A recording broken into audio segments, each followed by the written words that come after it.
বিশ্বনবী বললেন, এই পৃথিবীটা এইরকম থাকবে না, সব ভেঙে চুরে খান খান হয়ে যাবে।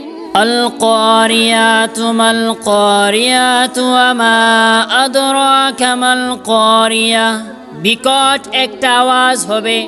ইসরাফিল যখন সিংগায় ফুৎকার দিবে, গোটা বিশ্বটারে ফেসকার করে দিবে কে? বিশ্বনবী বললেন, সেদিন পৃথিবীটা কেঁপে উঠবে, মহাভূমিকম্প হবে, জমিনের ভিতর যা আছে তেলের খনি, গ্যাসের খনি, স্বর্ণের খনি, সব কিছু জমিনটা বমি করে বের করে দিবে।